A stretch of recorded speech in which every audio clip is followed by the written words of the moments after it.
The rain had been falling since dawn, a steady, unyielding sheet that turned the dirt paths of Dry Creek into streams of thick brown mud. The town was quiet, the saloon's swinging doors barely moving in the wind, and the sheriff's office lamp flickered dimly through the downpour. But out on the edge of town, in a weather-beaten farmhouse surrounded by fields gone fallow, a woman stirred a pot on the stove, steam rising into the rafters like whispers of ghosts. Her name was Clara Mayfield, and her life had been quiet for 3 long years since her husband's sudden death. She had accepted the silence, the ache of loneliness, and the steady rhythm of cooking, cleaning, and praying that the past would never return. That night, the past did return, wearing boots heavy with mud, and a hat dripping with rain. The door creaked open without a knock. She turned, her hand gripping the wooden spoon like a weapon. A man stepped inside, his broad shoulders darkened by the wet of his poncho, his hat shadowing his face until he closed the door behind him. The storm swallowed its slam. "Even in, ma'am," he said, his voice low, measured. Her pulse quickened. The voice, steady but familiar. She hadn't heard it in years, but it cut through her like a blade. "You," Clara whispered. The man removed his hat, revealing sharp blue eyes and a jaw lined with days of dust and stubble. He looked worn, older than when she'd last seen him, but unmistakably him. "Clara," he said, and for a moment his tone softened, almost like regret. "Don't be startled. I only came to talk." Her hand tightened on the spoon. "Talk? After all these years?" He nodded, glancing toward the pot where the stew bubbled. "Smells good. Reminds me of your kitchen in town. Back when you used to serve the boys passing through. Back when my husband was still alive," she snapped. Silence fell. Only the bubbling of the pot filled the room, thick and slow. The cowboy set his hat on the table, his eyes never leaving hers. "I reckon you deserve the truth about that." Her stomach twisted. "The truth." He stepped closer, boots thudding softly against the wooden floor. "Clara, your husband's death wasn't no accident. And I ain't just passin' through tonight. I came here because I can't run from it no more." The spoon slipped from her fingers, clattering against the side of the pot. "You best sit," he said quietly, "'cause what I got to tell you might break you, or it might save you. Maybe both." Clara stumbled back, gripping the counter for balance. The room felt suddenly smaller, the shadows deeper. You killed him." The cowboy's jaw clenched. "No, but I was there. And I know who did." Her breath hitched. She had lived 3 years believing her husband, Samuel Mayfield, had been thrown from his horse after a storm startled it on the ridge. The sheriff had brought her his body, broken neck, lifeless eyes. No suspicion, no questions asked. "You're lying," she hissed. "I wish I was," he muttered. He looked at the fire, as though searching its glow for courage. "Samuel didn't die from no horse. He was shot, ambushed. And the man who pulled that trigger was your own brother." Clara's blood ran cold. Her knees nearly gave way, but she forced herself to stand tall. "Elias. That's impossible. He loved Samuel like a brother." The cowboy shook his head. "Elias wanted the ranch. Wanted it all. And he thought Samuel was standin' in his way. He hired me to help scare your husband off. Said it would be simple, no one would get hurt. But when we cornered Samuel that night on the ridge, Elias lost his nerve, and his temper.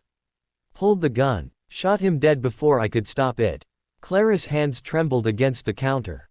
The truth carved her open, raw and merciless. "Why are you telling me this now?" she asked, voice hoarse. The cowboy's eyes darkened. "Because Elias knows I've been talkin'. He's after me now. And when he finds me, he'll come for you too, 'cause if you know the truth, he won't leave you breathin'." Lightning split the night outside, and for an instant the whole room lit up like day. Clara saw the strain on the cowboy's face, the weight of years carrying a secret too heavy to bear.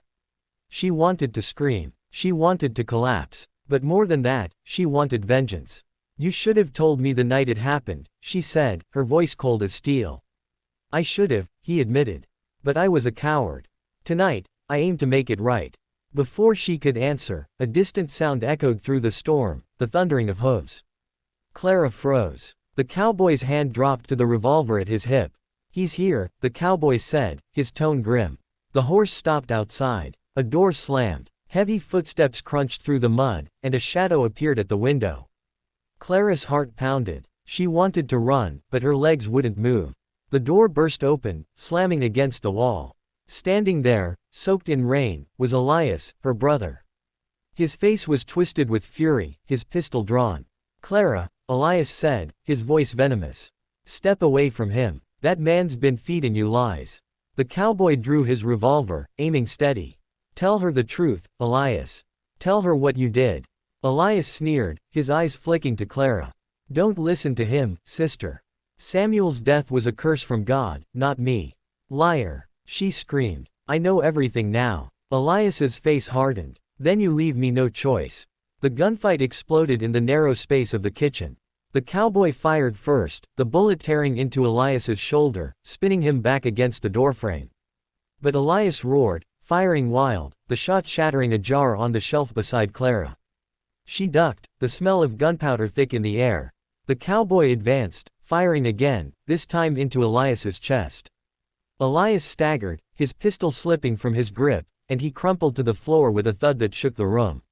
Silence returned, broken only by Clara's ragged breathing and the bubbling of the stew. The cowboy lowered his gun slowly, his hand trembling.